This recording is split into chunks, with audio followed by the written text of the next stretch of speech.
Brendan P. Pinkston, they called him Pink. He was killed by police officers December 21st, 2021. According to the news report, his mother said he was acting erratic and paranoid for several days leading up to this incident. On the afternoon that he was killed, he was pacing a neighbor's backyard with a gun. Police were called. He was hopping a fence trying to get out of the neighbor's yard when the police arrived. He got put underneath some fencing, some wooden fencing, as he tripped over it, and the police officers were trying to dislodge him. And at that time, he opened fire on the police officers. One police officer sustained 7 bullets, and then the other one, I'm not sure how many bullets, but he was injured as well. So he was killed because he was committing a crime, and he pointed a gun and shot at 2 officers. Oh, it's so sad for everyone around. Didn't have, it's like, I don't know what to say. One of the officers was in the hospital for about a week, severe injuries, 7 bullet wounds. I shouldn't have left my son. He'd still be here today. It's a story you'll see only on ABC 12. A mother speaking out about losing her 23-year-old son, Brendan Pinkston, the man accused of opening fire on 2 Genesee County officers. Today, we're hearing from Pinkston's mother for the very first time as she shares what she knows about the events leading up to the shooting that left her son dead and those 2 law enforcement officers still recovering tonight. We broke the news to you as it was all unfolding in Burton on December 21st. In broad daylight, police say the 23-year-old Brendan Pinkston opened fire, shooting Burton police officer Dalton Christie and Genesee County Sheriff paramedic deputy Brandon Fatching. That's when police officers shot back, and Pinkston died at the scene. Sheriff Chris Swanson released a resident's home video the next day showing Pinkston pacing back and forth with a gun in his hand shortly before the shooting took place. Investigators aren't sure what Pinkston was doing in the yard or whether he was looking for someone. As the investigation continues, our Michael Navso spoke with Pinkston's mother. That's right. And Michael, what does she have to say about what happened?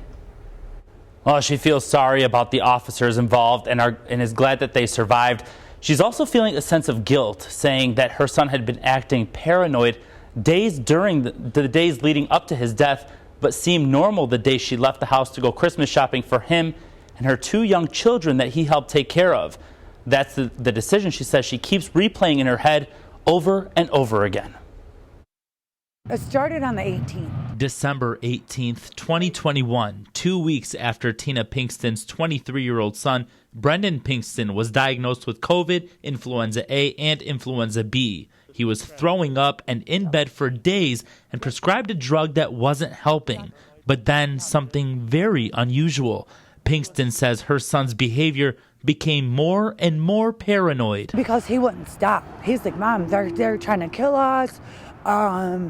Like, he was just in full panic mode. Like, he honestly, seriously thought that somebody was trying to kill him. Pinkston says none of it was making sense, so she called police to check on them. And she says they told her to call back if anything happened. Then, 3 days later, on December 21st... He was on the game when I left. He was an avid video game player.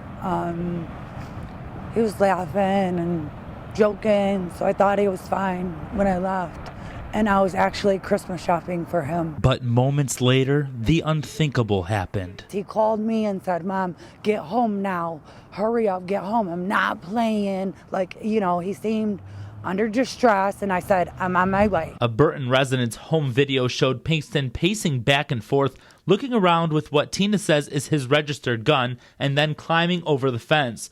Police say after that there was a confrontation where Pinkston opened fire on 2 officers. They returned fire, landing themselves in the hospital, fighting for their lives, and Pinkston dead at the scene. Every day I feel bad for leaving him. I shouldn't have left him. I shouldn't have left my son. He'd still be here today. I do believe that, because I wouldn't have let him leave. You didn't expect nothing? Never. My son was a good kid. He was on the National Honor Society. He graduated top 10 in his class. I got medals, trophies, certificates. He was on the AB honor roll. He wasn't allowed to get C's because I told him we weren't average. I called Genesee County Sheriff Chris Swanson today. He tells me the investigation is still ongoing, but expects a full investigation to be completed within 90 days. In the studio, Michael Nafso, ABC 12 News. I couldn't find Madison's cause of death, but it said that she passed away at the University of Michigan Children's Hospital.